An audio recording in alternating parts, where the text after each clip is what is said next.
Бисмиллах, ассаламу алейкум. Бүгінгі өтетін тақырыбымыз бәдәл. Бәдәл деген ережесі кітаптан алды. Бәдәл дегеніміз табиғын, бұл табиғ, мумаххадуллах, оған дайындалған, bizikri ismin qablahu, одан алдыңғы исімді айту арқылы, ғайри мақсудатын лизатихи, өзінің затында мақсат етілмеген дейді. Ереже осындай қиын екен. Бір мысалды берсек, бірақ осы қиын ереже қазір оп-оңай болып қалады.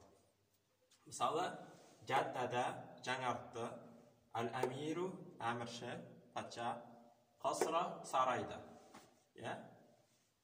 Аксараху көп бөлігін. Еуроптаймыз, жаддада деген фиғал мади мабин ала фатха, әмир оның фаалы марфуқ, қасра деген мансып болып тұр. Не үшін? Өйткені жаддадаға мафғул бих болып тұр. Сол үшін мансып болып тұр. Аламат насби фатха. Аксараху, аксара деген не үшін насып болып тұр? Не үшін насып болып тұр? Өйткені мынау насып болып тұр. Алдыңғы сөзге не істеп жатыр? Ері батыр. Бұл деген дамир қасыраға қайтады. Енді бұл жерде керегі бізге аксара деген сөз. Аксара деген сөзіміз бәдәл болады екен. Міне бәдәл дегеніміз осы мысалға. Енді ережемен түсіндіреміз. Жаңартты әмірші сарайды көп бөлігін. Бәдәл дегеніміз не онда? Ережесі қандай? Аксара. Бәдәл дегеніміз табиғ. Ол бір табиғ дейді. Табиғ деген еруші деген сөз. Яғни еғробы алдыңғы сөзге ереді. Фатха болса, фатха болады. Кәсіра болса, не болады? Кәсіра болады деген сияқты. Жар болса, жар болады. Алдыңғы сөзге еруші дейді. Табиғ. Қандай? Мумаххадун лах. Оған дайындалған дейді. Мынаны айтуға дайындалады екен. Мынаны бірден айта салмайды екен еш уақытта. Бұны айтуға дайындайды. Не арқылы дайындайды? Bizikri ismin qablahu. Оның алдыңғы бір сөзді айту арқылы дейді. Яғни мына сөзді бірден айта салмайды. Жаддадел амиру аксара қасрин, аксараху деп айта салмайды бірден. Мынаны айту үшін не істелінеді? Дайындалады. Немен дайындалады? Алдына бір сөз алып келеді. Бір сөз алып келу арқылы дайындайды дейді. Мумаххадун лах деген бәдәлді айтып жатыр. Бәдәлді айтуға дайындалады дейді. Не арқылы? Bizikri ismin. Бір исімді айту арқылы мынау исімді айтып жатыр. Қандай исім? Қабраху. Ол бәдәлдің алдында келеді дейді. Қандай ол исімнің сипаты? Ғайри мақсудатын лизатихи. Өзі, зат деген өзі деген сөз ғой. Өзі үшін не істелмеген, мақсат етілмеген дейді. Өзі үшін мақсат етілмеген деген сөз, мынау исімді айтуға мақсат етпейді. Сөйлеу үшін мынаны айтуды мақсат етіп жатқан жоқ. Мынаны айтуды мақсат етіп жатыр.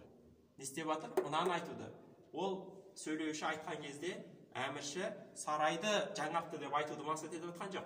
Әмірші сарайдың көп бөлігін жаңартты деп айтуды мақсат етіп жатыр. Мынаны мақсат етіп тұр. Айтқысы кеп тұрған ниетінде осы бар. Бірақ та осыны айту үшін не істейді? Мақсат етпеген, мына айтуды мақсат етпеген мына сөзді алдын ала алып келеді. Осыны не деп айтады екен? Бәдәл деп айтады екен. Не үшін бұндай нәрсе жасайды? Не үшін бүйтіп айта салмасқа? Жаддадел амиру аксара қасрин деп айта салуға болатын еді ғой. Аксара қасрин. Үстіп айта салуға да болады мысалы. Жаддадел амиру қасра аксара өкеміз, аксара қасрин, сарайдың көп бөлігін деп.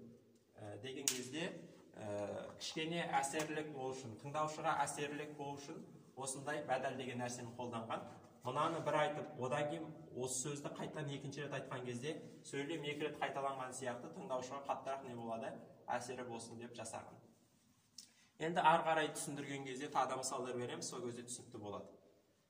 Бәдәлдің төрт түрі бар. Бәдәл мутабиқ, бәдәл баат, бәдәл иштимал, бәдәл ғалат деген соларды түсіндіріп өтейік.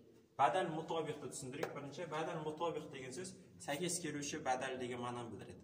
Олай айтылу себебі алдыңғы бәдәл, кейінгі бәдәлдің екеуі бір нәрсені айтып отыр. Мысалы, вадиу нахви, нахудың негізін қалаушы, әл-имам. Кім қалаушы? Имам.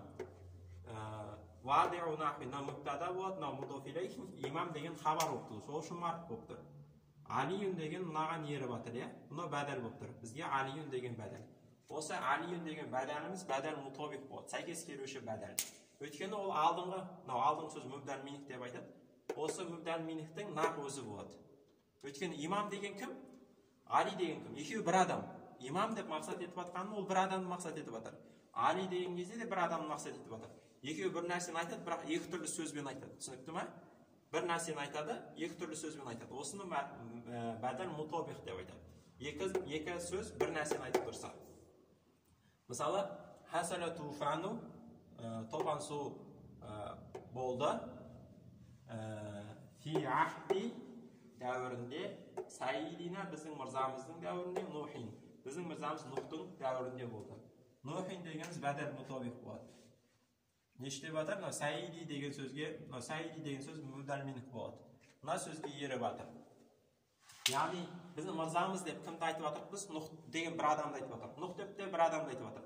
Екеуі бір нәрсені айтып жатыр, бірақ та екі түрлі сөзбен айтып жатыр, иә? Дұрыс па? Осы не дейді? Бәдәл мутобих, сәйкес келуші бәдәл деп айтады екен. Мен не дедім? Бәдәл мутобих дегеніміз екеуі бір нәрсені айтады, бірақ әртүрлі сөзбен айтады дедім ғой, дұрыс па? Әртүрлі сөзбен айтады дегенім ол көбінесе. Кейде мынандай болады. Бәдәл мутобих деген екеуі бір нәрсені айтады, екеуі бір сөзбен келеді. Екеуі бір сөзбен келуде мүмкін. Мысалы, ихдина сиратал мустақим, бізді тура жолға сал, сиратал лазина ан'амта алейхим, сен нығметке бөлгендердің жолына сал дейді. Мынау бізде бәдәл болады. Мына сөзге бәдәл болады. Мынау мүдәлмин болады. Иғрабы қандай? Ихди деген фиал амир мабин аля хасил ахир.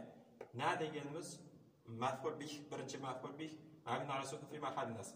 Сирата дегеніміз екінші мәфғул бих, ихдина деген сөзге ли хафти таназуқ, өйткені ли немесе иля деген харф тұспаған жерде, ли иля деген харф тұспағанда, асында ихдина ли сирати немесе ахдина иля сирати болған. Харф жар тұспаған кезде не болып қалады, мәфғул бихке айналып кетеді. Екінші мәфғул бих болады. Сирата дегеніміз мұстақима деген мынаның несі болады, сипаты болады. Мынау сирата деген сөз насып болу себебі не істеп жатыр? Мынаған ері батыр. Мынаған ері батыр. Мынау бәдәл болып жатыр. Екеуі бір сөз. Мынау сирата деген бір сөз, сирата деген сөзге бәдәл болып жатыр. Айырмашылығы мынау сиратадан кейін мұстақим деген сөзге келген, мынау сиратадан кейін алладина деген сөзге келген. Алладина сондай жол дейді. Ан'амта алейхим. Мынау мудоф илейхи болады, мабин аля фатха болады. Ан'амта алейхим деген сөйлем, сила болады, ла махалла лаху мин яр. Міне бәдәл мутобих деген нәрсе осы екен. Енді келесі бәдәлдің түрі бәдәл бағыт. Бәдәл бағыт деген ең оңай шарт. Ол бір заттың бір бөлігі. Мысалы, жаддадал амир қосра аксараху. Амирші сарайды жаңғыртты аксараху көп бөлігін деген кезде не? Мынау бәдәл бағыт болады. Сарайдың бір бөлігін айтып жатыр. Немесе толақтыл китаба, кітапты оқыдым, нисфаху деген сөзіміз филиями бір күнде. Бір күнде кітаптың жартысын оқыдым. Чұқа кітап шар. Сол не болады?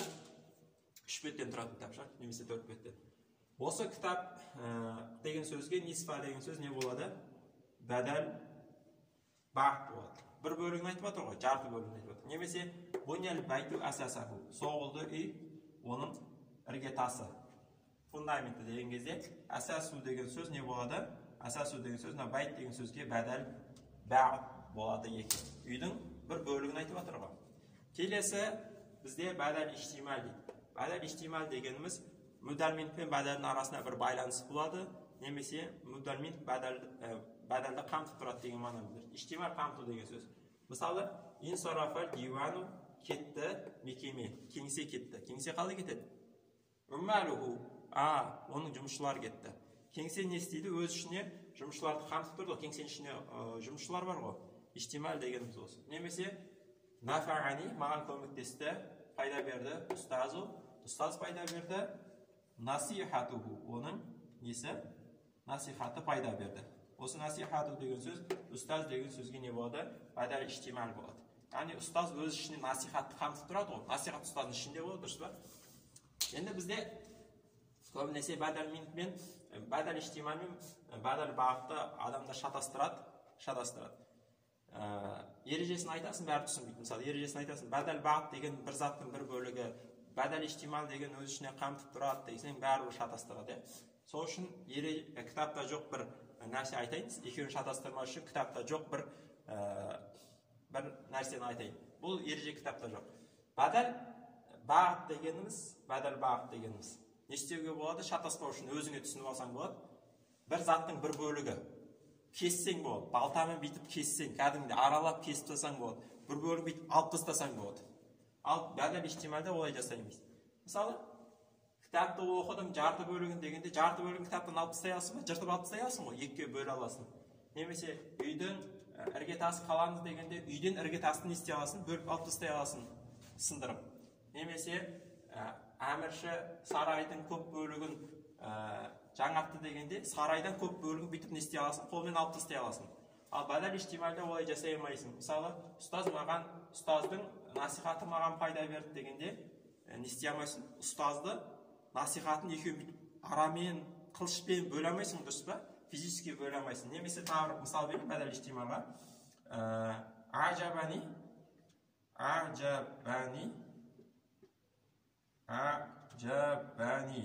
мені сүйсіндірді. Аль-булбулу. Қалай жазып жүрді? Булбулу. Мені сүйсіндірді бұлбұл. Саутуху. Оның дауысы. Саутуху деген сөз, бұлбұл деген сөзге не болады? Бәдәл иштимал болады. Бірақ та бұлбұлдан дауысын ести алмайсың, бүйтіп бөліп, кесіп алып тастай алмайсың, дұрыс па? Екеуі бірге жүреді. Бұлбұл өзінің дауысын қамтиды. Өзің үшін бұл түсініп алуға ыңғайлы нәрсе екен. Мен өзім осылай түсініп алғам. Енді келесі бәдәлдің түрі бәдәл ғалат деген шатасып кететін бәдәл. Мысалы, хоз дирхаман, дирхамды ал, динаран, динарды ал. Адам не істегісі келді? Дирхам деген күміс ақша, динар деген алтын ақша ғой. Динарды айтқысы келіп тұр, бірақ та шатасып дирхамды айтып жүреді бірінші. Ал дирхамды, динарды деп. Осы бәдәл ғалат деп айтады. Мынау сөзіміз бәдәл ғалат. Бәдәл ғалат кітапта кездеспейді. Тек қана ауызекі сөзде кездеседі. Мысалы, апалар көп кездестіреді бұны. Асан, Үсен, Хасан деп, ең соңында өзінің бүкіл 70 немересін бәрін айтып жатыр. Енді бұл кітапта не үшін кездеспейді? Өйткені кітапта адам шатасса не істей салады? Бүйтіп сыза салады, болды ғой. Немесе өшіре салады, компьютермен жазып отырса. Бұл бәдәл ғалат деген жоқ кітапта. Тек қана ауызекі тілде кездеседі. Осын мен әбден түсінбей қойған басында, баяғыда оқып жүрген кезде, қалай бұл кітапта бәдәл ғалат шатасып кетсе, не үшін өшіре салмайды деп ұстазға айтқан едім. Сөйтсем, ол не істейді екен, тек қана ауызекі тілде кездеседі екен. Енді кітаптан оқып көрейік.